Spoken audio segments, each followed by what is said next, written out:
Yeah, we're going to tap back into that story in just a second. Bobby Belair is here. Bobby, it's a pleasure to see you. Good to see you Welcome guys. to Charlotte Soccer Show. Yeah, thank you very much. It's a pleasure to be on with you guys. Making your debut. We're here because Crown Legacy is kicking off their season against Carolina Core. We're calling it a North Carolina derby.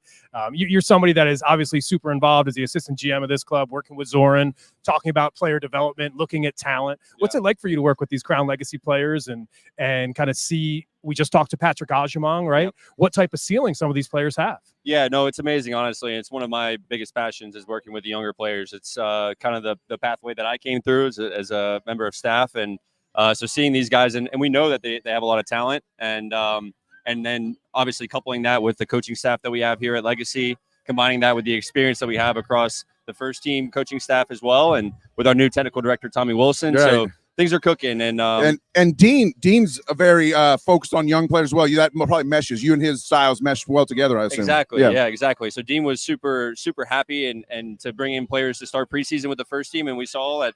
We had the plans of at least 1 or 2 moving up, but to have 4 move up from last year was really amazing, and they're doing well with the first team. I think Yuri was the big surprise for sure for a lot of fans, and the fact that he's fought his way in the starting lineup is amazing. Yeah. You love to see his length. I mean, one thing Dean impressed on me very early during his tenure when he talked about his forwards playing defense, being the front line. Right. And then I see Yuri out there, and he's so long with those legs. I'm like, wow, he's actually a really good defender in that forward position. So we're able to bring in different profiles through Legacy, allow them to develop for a year or 2 before they make it to the first team. And so, that's what we're trying to do. We're trying to roster succession plan from the first team down, up from the academy up. So it's a fun little puzzle to build. And what's been the challenge of it, just with the how is it harder doing that as a new club that's now 3-4 years old, as opposed to like if you had joined a 20-year-old club or whatever? Like, what's the pros and cons of being on the ground floor versus the challenges? I think the opportunity is there for players to move forward quickly. Okay. I would say some of the challenges are that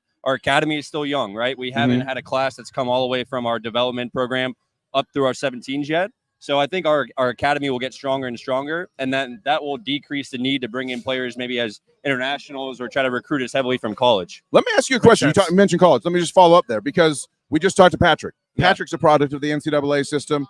And me, this is just my own subjective opinion. You don't have to, I'm not trying to force you to agree, but I think Patrick Ajamong is a symbol of the failure sometimes of U.S. development in general. The fact that someone that talented is not in some U.S. men's national development, from the age of 12. Yeah. And, kudos to you guys for going and finding them at Rhode Island, obviously. Yeah. And you're going to have to keep doing stuff like that. But how is the new expansion and growth of MLS Next Pro going to prevent future situations where a guy like Patrick goes so unnoticed for so long? Yeah, and I think it starts even before that, right? So if you think about Patrick, he missed out on the MLS Academy environment, right? Right. So now academies have much more money to recruit. They have more availability to bring players in, and so I think less and less of those players will get missed out in that sense. Good. But I still think that there's a path for a player like Patrick. Maybe he's not ready for the first team when he was 18 years old, or even Next Pro. So he still might have gone to college, and that's fine. You can go to college for a year, for 2 years, or for the full 4 years, and then you can still come back to the club. Yep. So we're going to start seeing more of those pathways come through. We have Chris Daggard, who's in college right now, that we're tracking. Players that are in college that we're still going to be tracking, and we'll bring them back in the summer. Give us some names. Give us some names to watch out for today, because a lot of us, myself included, I'll admit, I came to a lot of Legacy games last year, but I feel like I'm coming to a brand new team. So who am I looking out for today? So look, you're going to see a few familiars from last year. You'll have Nick Scardina and Joao Pedro, who are going to play today. Right. JP's playing today. Yeah, JP's playing today. Excellent. Fantastic. Philip Mayaka obviously holding it down at the defensive midfield. I love watching Mayaka. He was the best 11 last year for me. Yeah. I mean, come on. I like that. Standing up for his guys right there. That's what we do in this place. So Mayaka, then you have in the midfield, you also have Filip Mirkovic, who played at Pitt. He had a really good career at Pitt. He's a really technical player that's going to help us build and play progressive passes.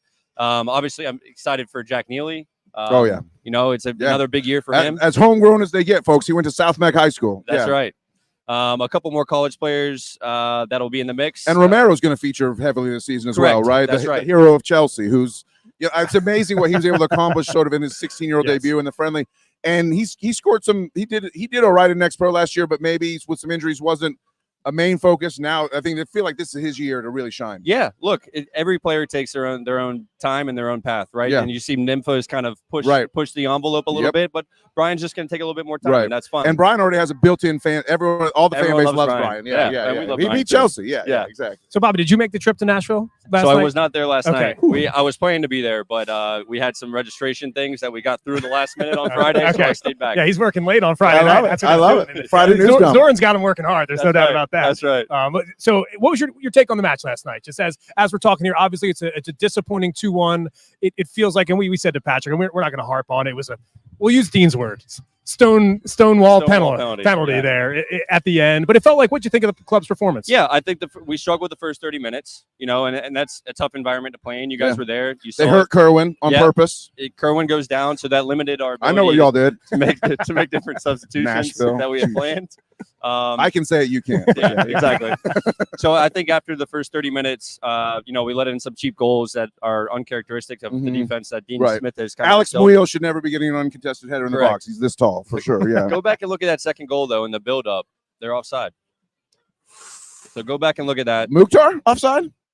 The winger's offside in the build-up there. I can't wait. I'm planning to do a rewatch later. Yeah, for some reason, I don't know if the VAR official was just asleep at the wheel or having a snack during the match. I don't know. But then I can't explain why that penalty wasn't reviewed. Yeah. I can't explain why the yellow card wasn't reviewed for a red card. I feel like in that situation, end of the game, the ref kind of has to have some awareness, or like the only way to get the right call here is to just call the penalty on the field and let VAR decide instead of asking VAR to make the choice, because they are looking for clear and obvious.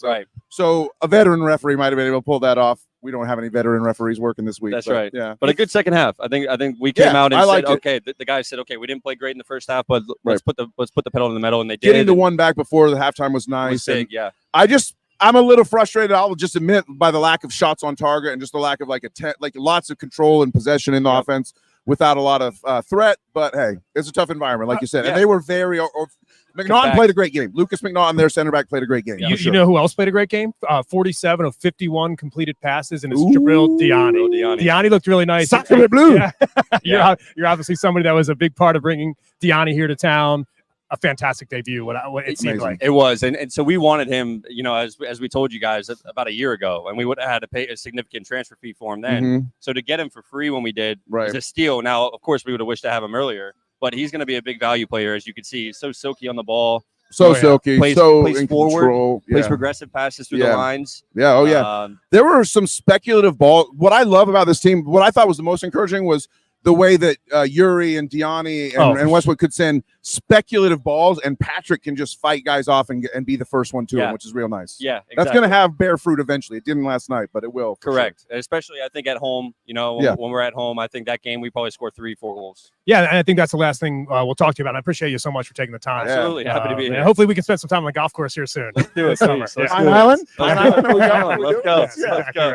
Right. So for me, it's when you think about, okay, on the left-hand side, you've got Diani there, you've got Urin in there, fantastic duo on that left-hand side. For me, when you're thinking about building depth, what does that next step look like in the squad? Yeah, so you look at JP, there's a reason why he's playing today, right? To get him primed, get him match fit. Also, Jelani Forbes has played left back in his career as well, so you'll see him today. Yeah. Oh, fantastic. Yeah. Good call out as well. He was a super draft pick. Super draft pick that earned who got some preseason minutes for sure. Yep. So he in our first match against LAFC out in California, he played against Buanga and Christian Oliveira, 2 DPs, and they didn't score a goal. So he showed us that he can do it, and he's going to need time as well. He's going to need a lot of games, but this is why we have Crown Legacy and why it's such a great thing for our club. I am on record. I'm a massive João Pedro fan. I mean, a left-footed, tall Brazilian center back who takes set pieces is just like I'm and he melting can play left already. back too. Yeah, You're going to see him at left back today. Yeah, exactly. Okay, great. The versatility is nice. Yeah, and I just can't wait to see it. And so you got lineup? Can you drop the lineup?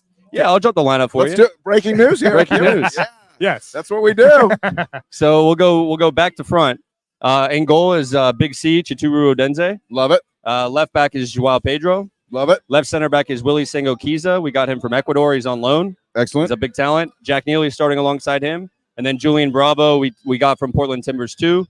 He's playing right back. He's actually left-footed. Is he related to Claudio Bravo? He's not. Okay, just checking. Just But we checking. can pretend. Yeah. Timbers, I had We to can ask. pretend. Yeah, keep going. And then we have at the 6 is Philip Mayaka. Okay. At the 8 is Philip Mirkovic. Yep. At the other 8 position is Cam Duke, who we got from Sporting From Kansas Sporting City. KC, yeah, former he's homegrown. got MLS minutes to his name for sure. Yeah, so great. he's exciting. Love it. 8-10. Jalen Lindsey's buddy, maybe. Who knows? Yeah. Exactly. And then out wide will be Jelani Forbes, Yep. winger. Up top is Jonathan Nyonjo, who we got from UNC Charlotte, so a local boy. Awesome. Brother James Nyonjo in our academy.